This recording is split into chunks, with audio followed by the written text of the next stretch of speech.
바로보는 TV 옴부즈맨, 먼저 2015년 주요 뉴스를 정리합니다. 지난 3월 현직 주한 미국 대사가 습격을 당하는 충격적인 사건이 발생했습니다. 세종문화회관에서 열린 조찬 강연회에 참석한 마크 리퍼트 대사가 반미 성향의 김기종 씨가 휘두른 칼에 큰 상처를 입은 건데요.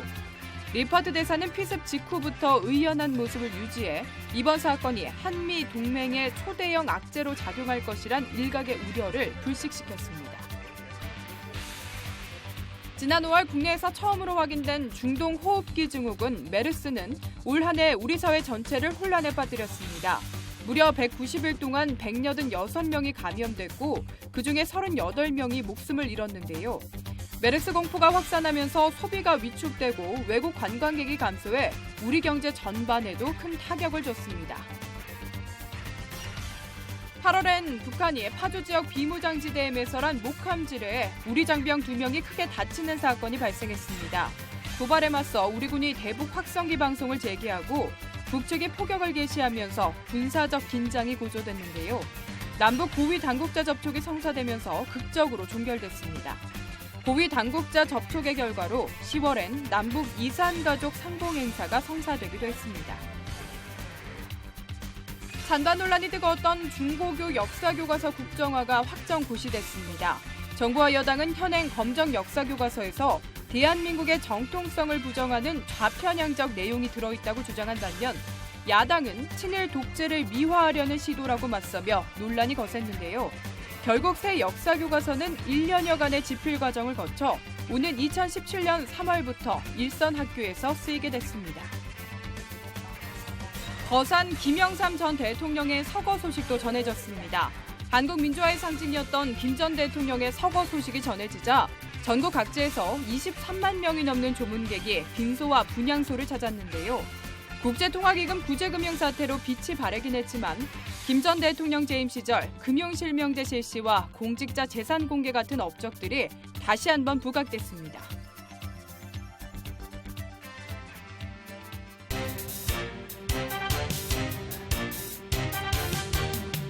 안녕하십니까. 바로보는 TV 옴부즈맨 조미령입니다.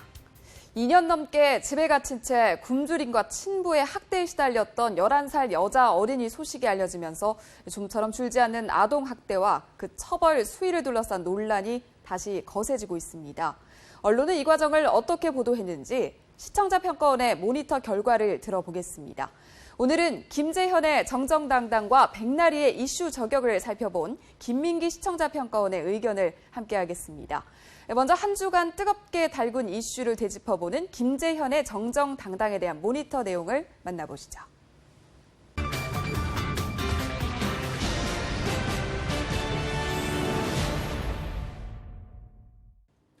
오늘은 먼저 김재현의 정정당당 중 12월 20일 밤 9시 50분부터 1시간 동안 방송된 쟁점 토론 안탈당 후폭풍 여야 총선 셈법은 편을 모니터한 내용을 말씀드리겠습니다. 이 시간에는 건국대 장성호 교수, 미래경영연구소 황장수 소장, 새정치민주연합 강희용 부대변인, 두문정치전략연구소 서양호 실장이 출연했는데요. 패널의 구성이 재미있었습니다.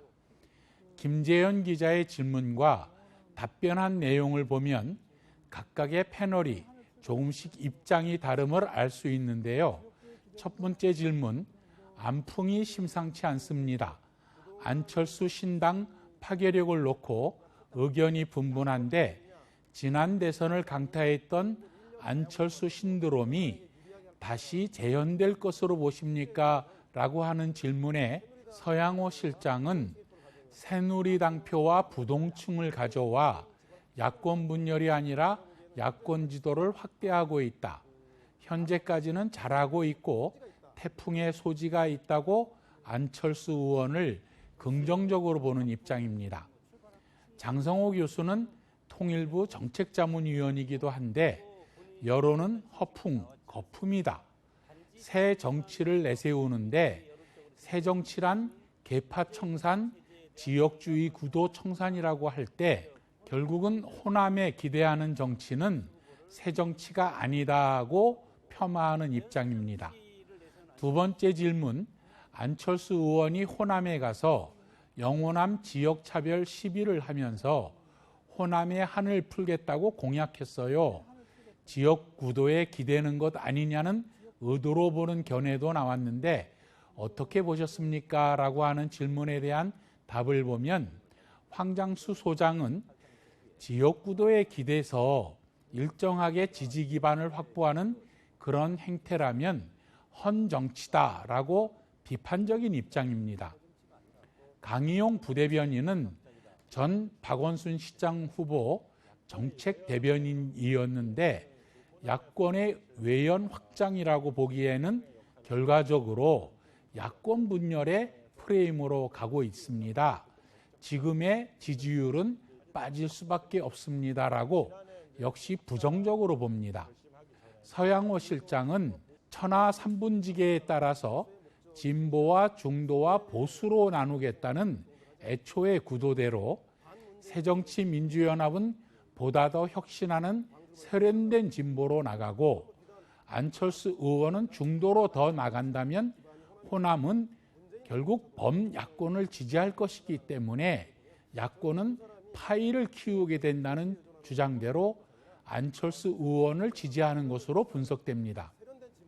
정리하면 야권 출신 패널 3명이 출연했는데 한 명은 안철수, 한 명은 새정치, 한 명은 여당 이렇게 나뉘었으니 흥미를 더했습니다. 이 방송은 이러한 패널을 상대로 호남에는 천정배 신당과 안철수 신당이 경쟁하는 구도인데 안철수 신당에서 천정배와는 같이 못하겠다는 사인이 나왔어요. 왜 그럴까요? 라고 하는 질문도 있었고 문재인 대표가 정동영 전 의원을 전격적으로 찾아가 복당을 요청했습니다. 어떤 배경이었습니까? 등 이슈를 짚었고 패널들은 백가쟁명하듯이 현란한 말솜씨를 자랑했으며 또 그 발언 내용을 자막으로 친절히 소개를 했습니다. 그런데 아쉬운 부분도 있었습니다. 호남의 야권 정당 지지도 조사 결과와 제20대 총선 지지정당 여론조사 등의 조사 결과와 도표를 잘 만들었고 또 꽤 길게 노출을 했는데 패널들에게 도표의 의미를 설명하게 한다든지 의견을 물어보면 좋지 않았을까 생각합니다. 또 패널을 보면 황장수 소장의 경우 상당히 감정이 격앙된 표현도 있었고 강희용 부대변인의 경우 어제 긴급하게 가셨지요.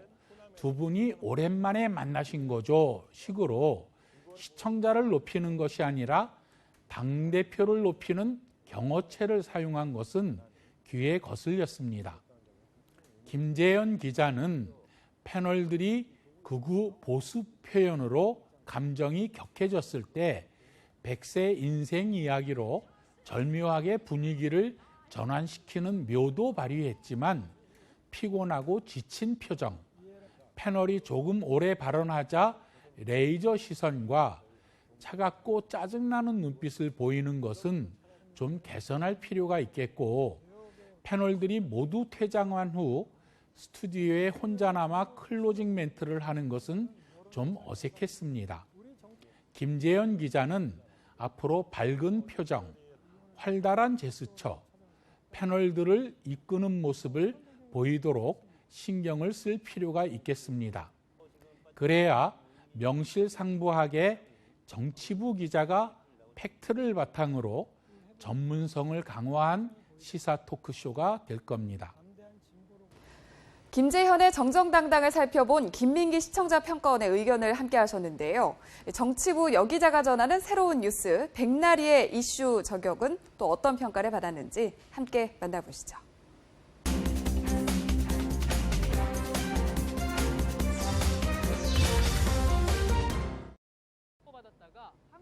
백나리의 이슈 저격은 기존의 뉴스 형식에서 벗어나 다양한 실험적 포맷을 도입해 아침 시간대 뉴스에 새로운 기준을 제시하려는 의욕 넘치는 프로그램인데요. 아침에 김주아 아나운서 같은 느낌입니다.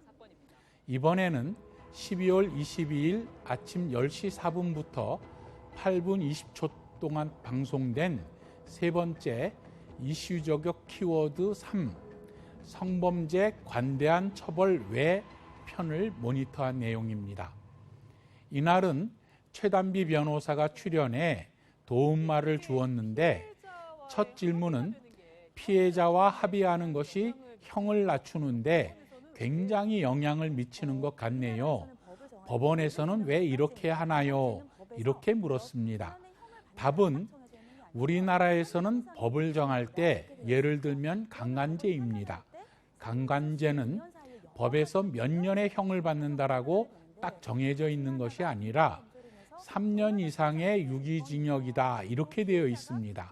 그러면 법원이 판단을 할 때 3년에서 15년 사이에 여러 가지를 고려해서 정확한 형을 판단을 하게 되는데 그 중에 하나가 이번 범죄로 해서 얼마나 피해자가 피해를 입었는가, 또 가해자가 고의적으로 했나 우발적으로 했나, 동기가 무엇인가, 그리고 피해자가 입은 피해를 얼마나 회복하려고 노력했고 반성했나입니다. 마지막의 요소 중 하나가 피해자와 합의를 노력했거나 합의금을 줬으면 감형의 사유가 되는 거죠. 이렇게 아주 상세한 설명으로 궁금증을 해소해 주었습니다. 그리고 지하철에 치한 여성의 어깨를 주무르는 남자, 컴퓨터를 하는 여성을 성추행하는 모습 등의 영상을 보여주었는데 자료 영상이 자극적이고 또 수준이 그렇게 높지 않아서 아침에 시청하기에는 조금 부적절했습니다. 문제는 성범죄와 합의, 감형 요건 등이 6분 30초 정도 나와서 이 문제가 왜 지금 이슈가 되었나 의문이 생길 무렵에 비로소 의전원생이 지하철의 에스컬레이터에서 여성의 치마 속을 180차례 이상 촬영을 했는데 불기소했다. 그래서 관대한 처벌이 이슈로 제기됐구나를 뒤늦게 알게 해줬다는 점입니다. 기존의 뉴스 형식에서 벗어나 다양한 실험적 포맷을 도입해보겠다는 의욕은 높이 평가해야 하겠지만 아침 시간대는 상당히 바쁩니다. 원래 뉴스는 두 갈씩, 즉 중요한 사건의 개요를 먼저 알려주고 이후에 육하 원칙에 따라서 상세하게 설명을 하는 것이 일반적인데 이 성범죄 관대한 처벌편은 이러한 상식을 뒤엎고 일반론부터 풀어나간 후에 사건의 개요를 제시했다는 점에서 참신한 시도이긴 하지만 시청자의 상식에 역행했다는 점, 그리고 바쁜 아침 시간대임을 도외시했다는 점에서 과연 옳은 실험인가 생각할 거리를 주었습니다. 지금까지 연합뉴스TV의 프로그램 중 백나리의 이슈 저격을 중심으로 살펴본 내용을 말씀드렸습니다.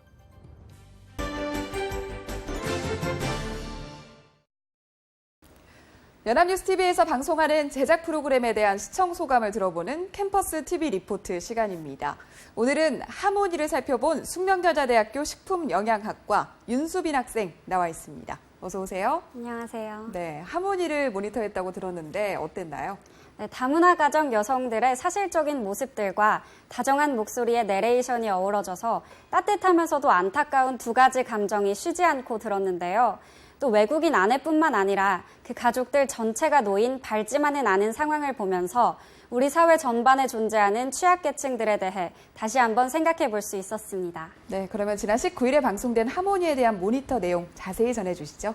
네, 하모니는 다문화 가정을 비롯한 사회 취약계층을 대상으로 그들의 문제점을 짚어보고 그들이 대한민국 국민으로서의 삶을 잘 헤쳐나갈 수 있도록 돕는 프로그램인데요. 자세한 모니터 내용 지금부터 전해드리겠습니다.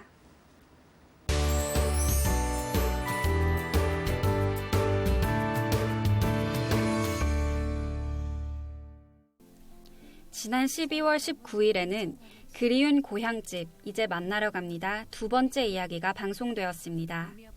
다문화 가족의 모국 방문기 중 두 번째 이야기였는데요. 13년 전 필리핀에서 시집와 인천에 살고 있는 37살 양예린 씨와 그 가족들이 주인공이었습니다. 가장 먼저 소개된 지난 이야기에서는 양예린 씨가 한국에 와 가정을 꾸리게 된 과정과 가정의 생계를 위해 일하고 있는 모습, 건설 일을 하다 사고를 당해 술에 의존하며 살다가 현재 재활치료를 받고 있는 남편의 사연까지 간략하게 소개되었습니다. 본 내용에서는 병세가 악화된 아버지가 걱정돼 눈물을 흘리면서도 형편 때문에 쉽게 아버지를 찾아가지 못하던 양예린 씨가 다문화 가족 모국 방문 대상자로 선정되는 장면이 나오면서 보는 이들의 기분까지 후련하게 만들었습니다. 하지만 이런 반가운 문자조차 기쁘게 받아들이지 못하고 보이스피싱을 당한 것이 아닌가 걱정하는 예린 씨의 모습이 안타까웠습니다. 이어서 앳되고 걱정 없이 편안해 보이는 예린 씨의 어렸을 적 사진이 공개되어 기분 좋은 웃음을 자아냈는데요. 힘든 생계를 이어가며 살고 있는 현재의 모습과 많이 상반돼 보여 씁쓸한 마음도 동시에 들었습니다. 다음 장면에서는 양예린 씨가 일이 끝난 후 동료들과 함께 고국에 대한 이야기를 나누고 서로 공감대를 형성하는 모습이 그려졌는데요. 그들을 보면서 국내에 많은 다문화 가정이 있다는 것과 그들이 모국을 그리워하며 열심히 살고 있다는 걸 새삼 깨닫게 해주었습니다. 참 한국에 와서 참 있다가 몇 년 만에 집에 갔니? 5년. 5년. 엄마 아빠 많이 보고 싶겠다. 맞아요, 이모. 근데 5년인데 많이 아버님 많이 편찮았기 때문에 진짜 가고 싶어. 중국에서 온 동료 역시 중국에 계신 친정아버지가 중풍에 걸리셨지만 돌아갈 수 없는 환경에 놓여 있다고 털어놓는 장면은 마음이 아팠습니다. 이후 청각에 이상이 있어 일상생활이 불편한 양예린 씨의 남편과 딸들이 대한적십자사의 도움을 받아 병원을 찾는 모습이 소개되었는데요. 지금 이제 수술했던 귀가 이제 다시 다쳤거나 염증이 생기거나 해서 예전 수술 부위가 녹았습니다. 그래서 이제 지금 현재 상태는 수술을 받아야 하고요. 보통의 말소리는 전혀 알아들을 수 없을 만큼 청각이 나쁘지만 제대로 된 검사 한번 받지 못한 남편과 몇 년 전 수술을 받았음에도 점점 한쪽 귀가 들리지 않는 큰딸 미령이의 모습은 시청자들의 마음을 먹먹하게 했습니다. 다음 장면에서는 고향을 방문하기 전 부모님의 선물을 사기 위해 온 가족이 함께 나서서 선물을 고르는 모습이 소개되었는데요. 여느 가족 못지않게 화목하고 단란한 모습에 미소를 짓게 했습니다. 이거 우리 엄마 거 되면 되겠다. 그래도 되지. 두 개 네. 사드리게? 네. 돈이 없네. 필리핀 가려고요. 우리나라에서는 항상비가 오니까 우산은 안 돼요. 날아가요. 두 딸과 함께 짐을 싸는 장면에서는 마치 이삿짐을 싸듯 가방 가득 여러 가지 물건들을 담았는데요. 그동안 고향으로 돌아가는 날만을 손꼽아 기다렸을 양예린 씨의 마음이 눈에 보이는 것 같았습니다. 어떤 게 가장 기대가 돼? 뭐 봉사하는 거 아니면 마닐라 가는 거 뭐 어떤 거? 물놀이 하는 거? 그러진 않았어. 하모니 프로그램은 사회적으로 약자에 속하는 다문화 가정의 가슴 아픈 사연을 소개하고 그들에게 도움을 주는 프로그램이라는 점에서 의미 있고 희망적인 프로그램이라는 생각이 들었는데요. 앞으로도 다양한 모습의 가정을 소개해 더욱 많은 사람들에게 힘이 되고 자극이 될 수 있는 프로그램이 되길 기대하겠습니다.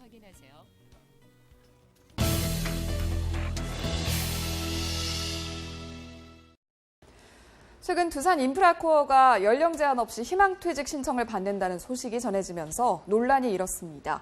이 논란이 커지자 박용만 회장이 신입사원 희망퇴직은 철회하라고 지시하기도 했지만 비난 여론은 좀처럼 잦아들지 않고 있습니다. 이 과정에서 우리 언론은 사건의 본질을 짚기보다는 흥미 위주의 보도를 한다는 지적이 나오고 있는데요.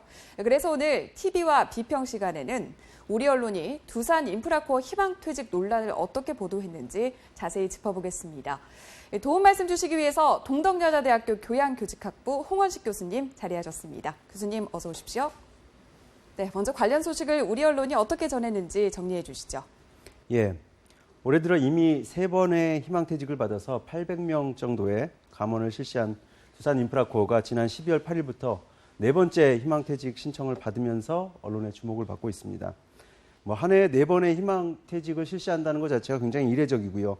게다가 이번에는 20대 사무직 직원과 신입사원까지 포함하고 있는 것으로 알려져서 언론에 더욱 큰 주목을 받고 있는 것 같습니다.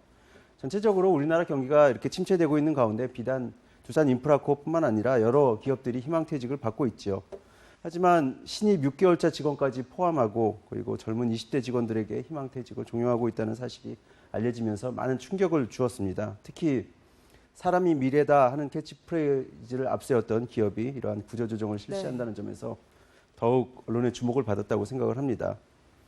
한편 또 두산인프라코어의 노조 측은 이번 구조조정 과정에서 회사 측이 직원들의 희망퇴직을 종용하기 위해서 화장실에 가는 것까지 통제를 하는 등 굉장히 다양한 형태의 인권 탄압이 있었다고 주장을 하기도 했습니다. 이러면서 해당 기업에 대한 이런 사회적 비난이 더욱 확대되는 계기가 된 것 같습니다. 이렇게 사회적 비난이 확산되자 두산 측은 1, 2년차 직원들은 희망퇴직에서 철회하기로 했다고 다시 결정을 하기도 한 것으로 알려지고 있습니다. 하지만 이런 조치에도 불구하고 아직까지 이런 언론의 관심과 사회적 비난이 금방 진정되지는 않고 있는 모습입니다. 네, 그런데 이 과정에서 언론이 관련 내용을 보도하면서 정확하지 않은 내용이 보도되면서 사회적 갈등만 증폭시켰다 이런 지적도 받더라고요. 교수님께서는 이에 대해서 어떻게 생각하세요? 네, 언론에 따라 약간씩 차이가 있긴 한데요. 네. 하지만 대부분의 언론은 이번 두산인프라코어의 희망퇴직을 굉장히 비판적으로 바라보고 있는 것 같습니다. 예. 그 가장 큰 이유는 일단 20대 젊은이들이 이 구조조정 대상으로 포함되어 있다는 점에서 좀 그러하고요. 사실 이번 사건이 아니어도 우리 사회에서 이미 젊은이들에게 많은 기회가 주어지지 않고 그리고 젊은이들에게 많은 희생과 노력만을 강요하는 분위기에 대해서는 사회적으로 이미 많은 비판이 일고 있는 것 같습니다. 네. 최근 젊은 세대들의 이런 문화적인 특징을 분노라고 정의할 정도로 기성세대들과 젊은 세대들의 이런 사회적인 갈등도 커져가고 있다고 생각을 합니다. 이런 상황에서 두산인프라코어의 사태가 이런 세대 간의 갈등을 대표하는 사례가 된 것 같습니다. 그러다 보니 젊은 세대의 이런 분노 그리고 우리 사회의 이런 전반에 대한 불안 이런 것들이 집중적으로 이 사건을 계기로 표출되는 것 같습니다. 이 과정에서 언론이 이런 사회적인 불만이라든지 젊은이들의 불만, 사회적 불안을 담아내는 것은 당연한 언론의 책임이라고 생각을 합니다.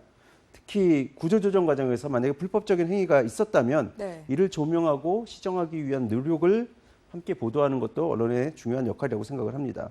실제로 이번 구조조정 과정에서 희망퇴직을 이런 종용하는 과정이 지나치게 강압적이어서 사실 희망퇴직이 아니라 이런 해고에 해당한다는 그런 논란이 일고 있고 이것은 결국 법정에서 판결이 날 것 같습니다. 그리고 정부가 최근 노동 관련 법안들을 이렇게 추진하는 과정에서 자본과 노동의 갈등도 증폭되고 있죠. 결국 언론이 현 두산 사태를 보는 그 시각을 좀 더 구조적으로 하려는 그런 노력들이 필요하다고 생각을 합니다. 다만 이러한 논란을 전하는 과정에서 네. 언론이 자칫 감정적인 분노에 이런 보도에 치중하거나 불확실한 사실을 전달하는 것에 대해서 좀 많은 경각심을 가질 필요는 있어 보입니다. 자칫 언론이 확인되지 않은 사실을 전하거나 단순히 이해관계자들의 목소리를 이렇게 중계방송하듯이 전달해주는 역할에 그치게 된다면 자본과 이 노동의 갈등 그리고 세대 간의 갈등 이것을 증폭시키는 역할에 머물 수 있습니다. 비판적인 관점을 갖되 철저히 사실 확인에 기반하는 것이 우리 언론의 현재 필요한 자세가 아닐까 생각을 합니다. 네, 그리고 또 아쉬운 부분이 본질적인 부분을 짚는 것. 그러니까 이게 전반적인 사회 전체적인 문제잖아요. 그런데 한 회사 개인의 문제로 약간 치부하는 듯한 보도도 많이 있었던 것 같거든요. 이 부분에 대해서 교수님 아쉬운 점은 없으신가요?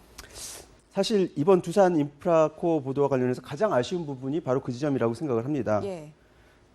이번 관련 보도를 보면은 보도의 대부분이 두산인프라코어의 개별 사례에 대한 보도에만 그치고 있고 우리 사회 전체적인 문제로 연결시켜 보도하는 모습은 찾아보기 어려운 것 같습니다. 물론 일부 보도에서는 국내 다른 기업들의 구조조정의 사례들을 포함해서 이렇게 보도 내용을 확대하는 경우가 있지만 이런 경우에도 대부분 기업 현황에 대한 보도에 그칠 뿐 사회 전반에 대한 논의를 하고 있는 것 같지는 않습니다. 네. 이번 두산인프라코어 사태는 본질적으로 봤을 때 단순히 한 기업의 문제이기보다는 크게 보면 우리나라 경제 성장에 지금 정체를 보이고 있는 가운데 국내 경제 환경 전반의 문제가 나타난 것이기도 합니다. 내년도 경제 성장률 전망도 비관적인 가운데 이렇게 기업의 성장이 정체된 것이 결국은 자본과 노동의 관계 정립이 심각한 재정립이 필요한 시점임을 보여주는 것 같습니다. 이 과정에서 구조조정 권한을 확대하고자 하는 자본과 사회적 안전망의 확보를 요구하는 노동의 대립이 본격화될 수밖에 없어 보입니다. 관련해서 정부가 추진하는 여러 가지 노동 관련 법안들도 많은 사회적 갈등을 야기할 수밖에 없는 상황입니다. 그런데 우리 언론의 보도를 보면 이러한 사안들에 좀 종합적으로 다뤄지기보다는 이러한 사안들이 모두 개별적인 논란거리로 보도되고 있고 이를 구조적이거나 또는 심층적으로 다루는 모습이 잘 찾아보기 어려운 것 같습니다. 노동 관련 법안에 대해서 사회적 갈등이 일어나는 것도 단순히 그냥 정치적인 여야의 공방으로 치부되고 그리고 노동 관련 법안에 대한 시위가 있는데도 이에 대한 내용을 심층적으로 다루기보다는 단순히 그 시위가 폭력적인가 아닌가 이 부분에 대한 얘기에만 머무르고 있고요.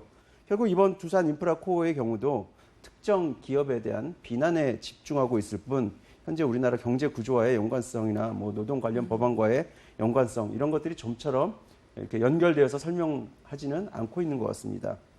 요약하자면 우리 언론은 지금 좀처럼 진지한 논의를 이렇게 진행하지 못하는 모습입니다. 결국 이는 우리나라 민주주의 성숙과도 연결이 되는 문제라고 생각을 하는데요. 시민들에게 진지한 고민을 할 기회를 주는 것이 바로 언론의 책임이라고 생각을 합니다. 네, 그러면 앞서 지적하신 부분을 토대로 우리 언론들이 앞으로 관련 소식 전할 때 어떤 부분을 주의하면 좋을지도 짚어주시죠. 이미 앞서 설명한 부분이지만 앞으로 이 관련 보도를 접할 때 한 두 가지 부분을 주목해서 보고 싶습니다. 첫 번째는 과연 언론이 감정적이고 자극 보도를 하지 않고 충분히 사실 확인에 기반한 이런 보도를 전하고 있는가 이 부분을 좀 살펴볼 필요가 있습니다.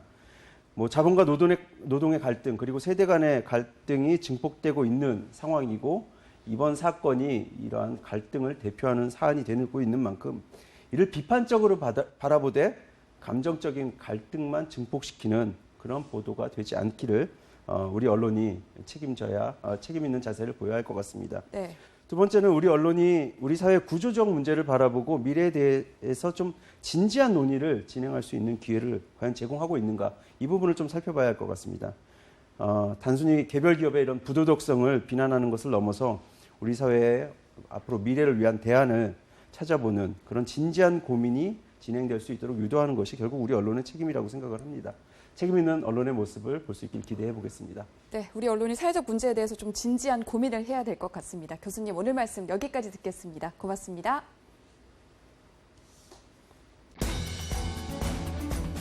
늘 원칙을 지키는 예측 가능한 사람. 그 사람이 믿을 수 있는 사람입니다. 사람이 미래다. 두산. 한 명씩 팀장급이 저희들 따로 면담을 해요. 나이 많은 사람들이 나가야 되는데 못 나가서 미안하다. 그럼 나한테 나가라고 하시고 거예요. 사람이 미래다. 두산.